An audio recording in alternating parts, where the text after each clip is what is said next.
Hi, I'm the Space Quest Historian, and welcome back to more Space Quest 2, Vohal's Revenge.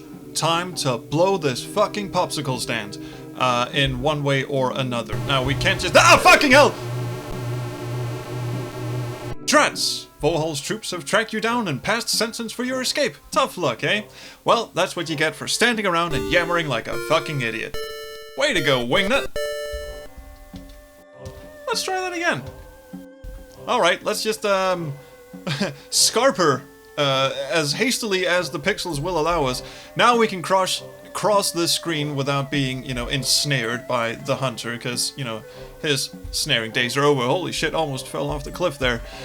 So what we're gonna do is, since we can't go over the cliff, since we can't very well go anywhere else, I think we've explored anything that lies to the west, the only way is down. So what we're gonna do is climb the log here, just scooch on over to the middle, and then tie rope to log. I wonder what happens if you tie rope to self. Not right now. Alright, fuck it, we'll climb the rope. Now this is a fantastic idea, isn't it? What the hell is this thing? He's a hearty-sized fellow. You would guess him to be quite an energy guzzler. His stare suggests serious caloric lust. Now, kids, that just means he's hungry. Not anything you might, otherwise... Anyway, let's just, swing on the rope here for a bit, because... we really want to get to the other side, but we don't want to fall into his grasp. And now... Roger's is gonna swing back and forth more and more. And the secret here is, once he starts grabbing for you, that means you've actually swung far enough. Come on, big boy. Come on, juicy janitor, right here for you. Oh, there, almost got it. Your timing causes you to jump when the rope is at its least helpful point. Gravity beckons. Well, good one on me. Due to the unyielding nature of solid ground, especially when struck from 50 meters, you now bear the dimensions of a manhole cover. Awesome.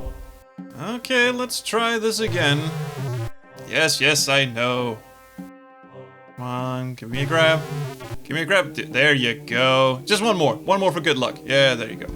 There we fucking go. Boom! And the judges give him a 9.9, 9.8, 6.7. The Russian judge is in a bad mood. Anyway, just give him a big old wave. Hi. Don't understand wave. Fuck it. Off into the cliff we go. It's a bit dark in here, isn't it? Have a look around. Being as dark as it is in here, there isn't much to see. You do see light coming from the east. Okay, so let's head east, which is the opening we just went through. I mean, maybe we should hold the gem. You take out the gem and hold it in your palm. See, it was, glowing in the undersea, under-lakey cavern, under-swampy cavern. The room is illuminated by its glow. You hear a small shriek and the sound of many footsteps moving away from you. Oh, good. When I enter a darkened cave, the first thing I want to hear is please circumnavigate this rock. You little shit. Thank you. Alright, let's just sit. Stop walking into walls, please. Up. Or falling down holes. The ground below your feet disappeared. You tumble down through the darkness. Well, it disappears. Present tense.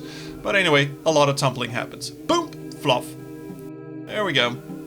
That was a rather spectacular entrance. All systems seem to be intact, though. And here comes the tiny little pingans. The dwellers mumble something. The translator responds with, "Follow us, beanpole." They hurry away. Oh, good. I thought for a second there I might have forgotten to turn on the translator, but that was Space Quest 1, not Space Quest 2. Before we proceed, it's damn near impossible to see on the screen. However, look, ground. You see a glowing gem. The gem actually fell out of our pocket, or our hand, really, as we fell. So, if you don't pick it up, got it. You're very much screwed on the, upcoming scene. A scene which I'm actually kind of dreading. Hi. Welcome to our canyon. You look to be from out of town. No, fucking shit, what gave it away? On behalf of all of us, I would like to thank you for saving our compadre from the hunters. You are welcome to stay in the canyon as long as you like. When you are ready to leave, simply say the word and my assistants will show you the only way out for a being of your size. I'm just checking to see if my face cam is actually covering up this nice little fella, and it is not. We are enjoying his rather unclad appearance. I'm not sure if he actually is wearing underpants or if he's buck naked. The pixels kind of make it hard to make out. But let's just, for fun's sakes, assume he is in fact naked and wearing a smart little yellow tie. When you leave, however, we must seal the exit behind for our own protection. Goodbye and good luck, and off he fucks. So, what we can do now is basically just have a wander around the cave. I mean, just look at the cave. You're at the south end of the gorge bottom. There are more odd rock formations here. There are still more of those little pink folks. Look, pink folks. I don't understand. Okay, look. Creatures. Look. Creature. These guys are quite fleshy and pink looking. Also, they are buck naked. Look at that. Look at that. That's a little pixel butt right there. Anyway, let's get the show on the road. Say the word, and off they go. And welcome to darkness. I am going to save my game a lot because what we might find down here is not very pleasant. It is in fact a squid maze. I'm calling it a squid maze because, as you will no doubt see in just a tick, this is a maze that is populated by a squid monster. Now, normally squid monsters are no problem for me, but when they're roaming tiny claustrophobic hallways like these, I kind of have a problem. Hey, let's have a look. No, don't adjust your monitor. We have taken control. There is no light source in the vicinity. You couldn't see guano if it was pasted to your proboscis. I love the word proboscis. Suddenly, an inhuman guttural moan echoes through the narrow caves. You're not sure which direction it came from. The only thing you do know for sure is that you've just soiled your undergarment. Holy fuck, is that thing on the move already? Put gem in mouth. Ah, better. Not a great deal better, but better. Okay, so this is what we're doing now. We are traversing this cavern, and at any second, really, I think there's a pattern to it, but I'm not really fucking sure. There's a squid monster, and he's just gonna pop up, boom, just straight in front of me, and devour my flesh.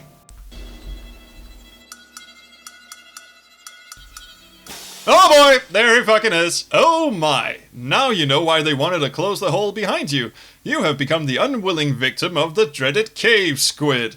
Tough luck, and as you can see, that thing just creeps up on you. Also, I have no idea where I'm fucking going. This, I never actually bothered to, let's see, put you in my mouth. I never really bothered to draw a map of this. All I know is if you keep going down and to the right, then you pretty much get where you're going. But my usually intrepid sense of direction is utterly failing me at this point. God damn it. Doesn't usually take me this long. Normally you can just kind of stumble through the cave, but I keep walking in circles. Jesus. I'm bad at this. Oh, I think I found a way down that I hadn't previously noticed. Okay, this might be going somewhere. Hopefully not into the suspecting maw of... There we fucking go! Jesus Christ. Save game time, am I right? You have an opportunity to stand and spare your tender knees, not to mention, you know, upper body I mean, Jesus, that was a lot of ladder climbing going on there. The crystal clear water gives off a gentle glow. In abundance, it is able to light the room. You take the glowing gem from between your aching jaws. You notice it is overly moist as you slip it into your pocket. Ah, moist. What a pleasant word. Saving my fucking game. Alright, hey, let's have a look at the waterfall. This is very nice. Beautiful subterranean waterfalls and cascades drop before... Before what? Oh well. The luminous liquid churns at the base before flowing downstream. Help! let's go for a swim. I think we've earned it. There was a lot of pants pissing.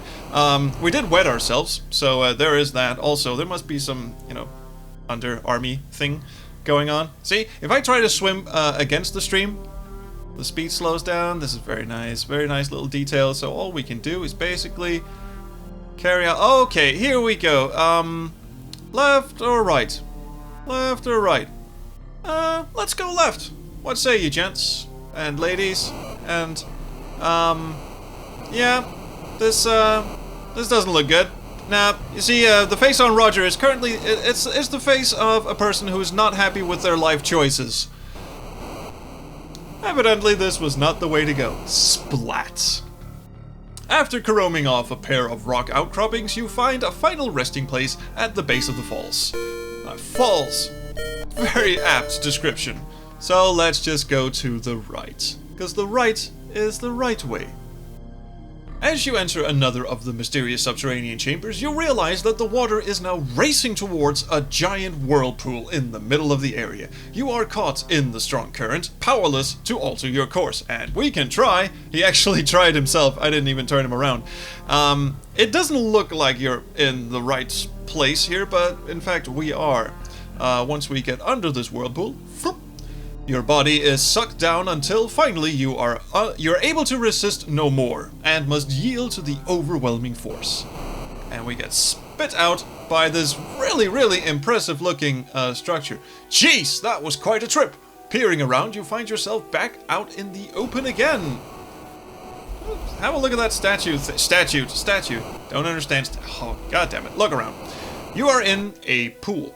It is fed by a waterfall which spews from a strange rock face. An actual face, an ugly one at that, is carved into the rock. It must be hundreds of years old. And it seems to be sort of in a regurgitative mood. The strange ugly face has a look of disgust etched into it. The waterfall streams from the open, contorted mouth. This must have been carved by members of an early civilization. If this was their god, imagine how ugly the common man looked. Let's just get out of the pool now, shall we? I think we've done enough swimming for the day. Good. Now, let's just have a look-see around here.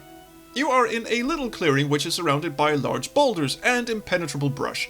There is water in which you entered at the bottom left. You can just see a landing platform in the distance. Let's have a look at that platform, shall we? I don't think that is in view right now. Well, no, because there's a huge fucking boulder in the way.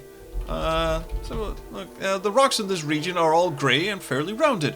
There appears to be nothing of interest about them, but we must go through them. He doesn't understand kick, does he? Kick, boulder. Nope, never did.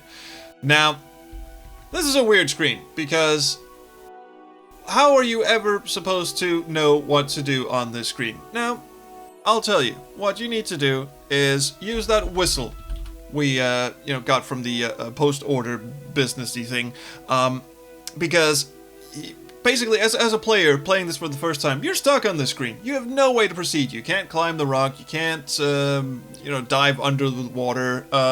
All you can do is basically try and use whatever shit you've got until you run out of options. And when you use the whistle, you give the whistle a toot. It makes an odd sound. You hear an incredible whirring and grinding sound coming from the north.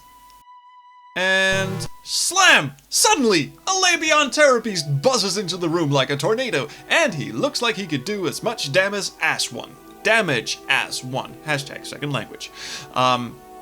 This dude is a formidable force of cuteness and violence. And if I just stand still for too long, this will happen. Look at him! Look at him go! He basically tears you to fucking shreds.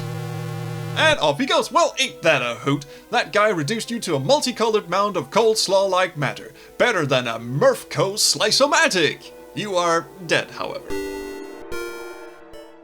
So we're back, and now we're basically stuck on a screen where we can summon a flesh-rending beast and have no idea what to actually do about that. You can't go around him, you can't fight him, you can't do anything. But, again, we're by just trial and error, just by looking through your inventory, we did pick up that puzzle from our locker back on Xenon Orbital Station, and you're supposed to throw him the puzzle.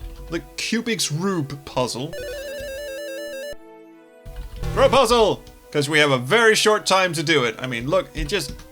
a good idea, but not just yet. Oh, we have to wait until he's actually in full-on tornado mode. You know, just to make things interesting! You chuck the Kubik's Rube puzzle over to the beast! The beast appears interested in your offering. Curiosity gets the better of him as he reaches down for it. He seems quite perplexed by the puzzling plastic polyhedron. Can't believe I got through that sentence in one go. Okay, cool. Okay, beast. Why can't you kick anything in this game? Okay, saving my game here again because, landing pad, platform, because we're about to come up on a puzzle that has multiple solutions, and oh boy do we like multiple solutions. Look at this. This is the landing platform. We've got a patrolling guard, and we've got an elevator over to the right, which we must get to. Get the elevator. You should be a little closer for that. See, that is what we should do. Now, we can totally Metal Gear Solid this, and just basically hop on over to the other bush here, while the guard isn't looking. There you go. What we need to wait for is him to go over behind that pillar, and then turn around. Because once he has his back to me, then he can't see me make a back. Maybe he can. Okay, here we go. Just hide behind the pillar here. We are totally Metal Gear Soliding this. I think we can move safely under. Yeah, under the platform. He can't see us because we've got bulletproof legs. Now we're behind the elevator. And once he's clear, I believe we can enter the elevator silently but deadly and just take our route up. Might want to stay hidden just a second longer. Do I just use elevator? Or do wait, I just walk into it. Okay, I can probably do... Nope, can't do that right now. Okay, let's just... fuck! Open elevator! The only visible means of opening the door is a keycard slot. So, there you go. You can't actually get in through the elevator without somehow getting a keycard. And how do we get a keycard?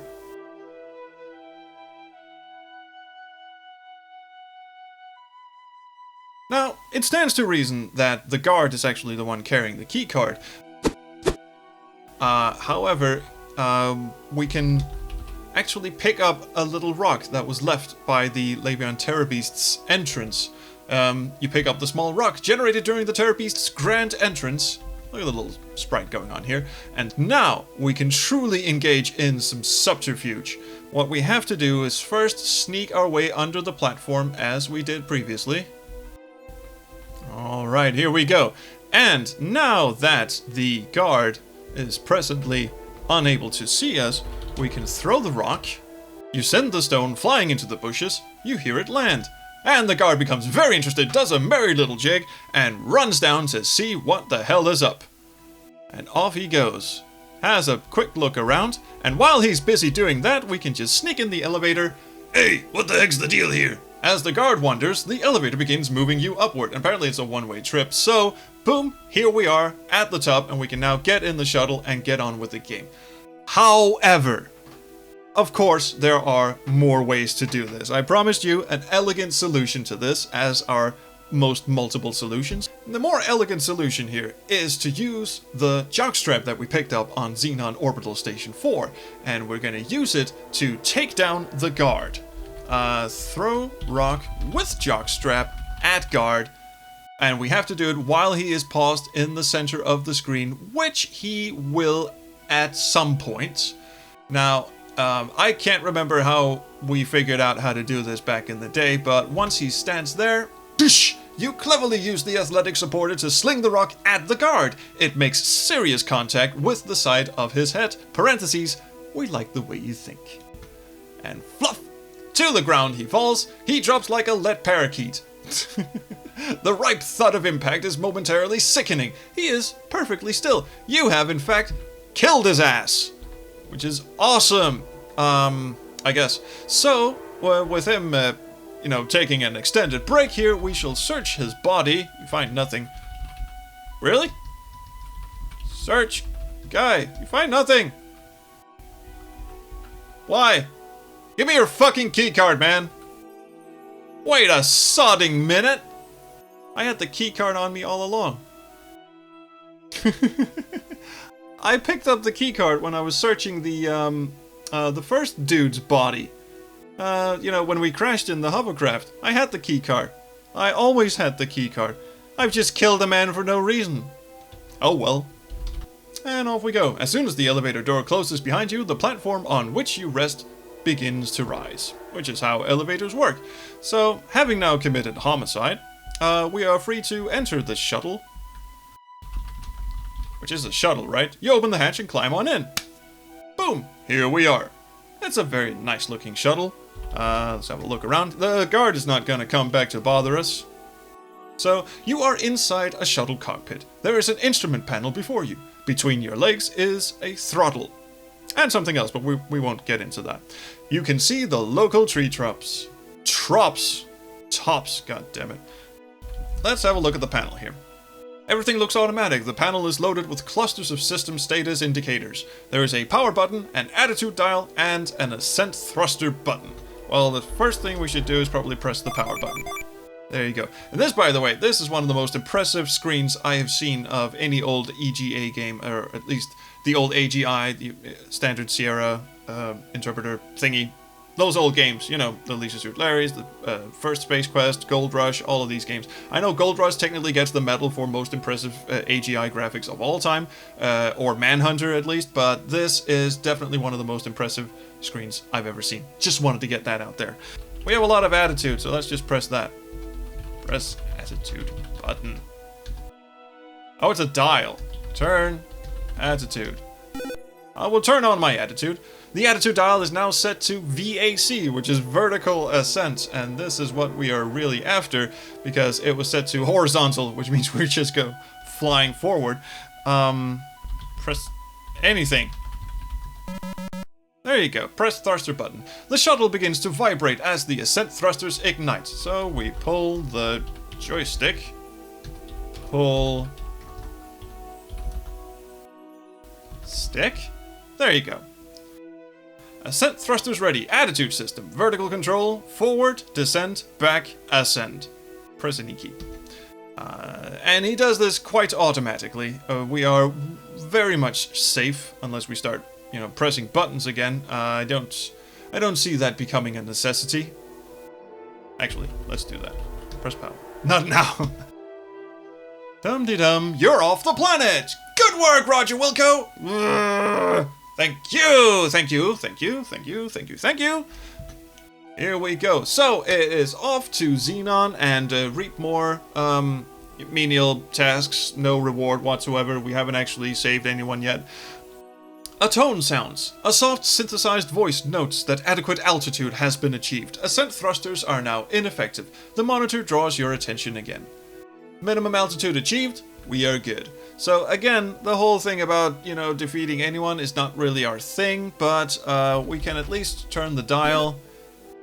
It's now set to HAC, and we can now push the stick and go forward. And not really sure what we're gonna do now. I think we'll just cruise. Maybe we can find a different solar system, a different planet at least to inhabit, because this whole thing about the insurance salesman doesn't sound like a fun evening, you know? You're just sitting at home, ha. Speaking of not fun evenings, the screens are suddenly splashed with the incredibly horrible image of Sludge Vohal. Hello, Roger Wilco. That's how he starts all his sentences. Hello, Roger Wilco. I've been waiting for you. Once again, my subordinates have failed me. Well, he did take a rock to the face. Anyway, it looks like you'll be visiting me again soon. Don't bother trying to pilot the vehicle. I have taken control. You will be arriving at my command post shortly. I anxiously await your arrival. He closes with a chilling laugh. I suspect that's how a chilling laugh sounds. His image is frozen on the screens. The ship changes course as if it had a life of its own. All you can do is hang on. Okay, so you can let go of the stick now, Roger. Pull the stick. I want to go somewhere. As Vohal stated, nothing works. So, the fucking screens are still on. At this point, it will yield no important info. Well, look at Vohol. I don't think that is... well. You feel the ship bank. Oh, good. So, now we're going backwards. Oh, great. Well, nothing... Oh, God. Oh, well, there it is. Look, asteroid. That does not appear to be... Well, look out window. You can see a variety of celestial bodies neatly placed in the cold black of space. Also, a giant, huge fucking fortress. Through the window, you see your apparent destination, Vohol's asteroid. Oh, good. Oh, goody good. Ah, this is a very nice screen, by the way. Again, totally extraneous. Before the word cutscene had been invented, just, you know, flying through. And here we are. Probably the last place we'd ever want to be. The massive bay doors meet, jarring the entire vehicle bay. As you step down, the shuttle door slams shut behind you in a huff. Fuck you, not getting back on me. You're quite surprised not to find several of Vohol's guards waiting to greet you. You begin to ponder what the twisted scientist might have in store for you, and thusly, we are left on Vohol's fortress asteroid command thingy, from whence he shall launch the dreaded insurance salesman that will drive everyone on Xenon utterly batty. But that is all coming next week. I think you knew where that was leading up to. Next week, we shall tackle the evil scientist himself in a dashing and thrilling conclusion of heroic display and, you know, something. Anyway, there's going to be acid involved and toilets. So, might as well tune in, right? How can you beat that? So, in the meantime, please, if you haven't already, like, subscribe, do whatever you kids do, but do leave me a comment, because I really, really love the comments. You guys are so nice to me. Knock on wood. So, thank you for watching, and I will see you next week for more Space Quest, or until then, around the Chrono Stream.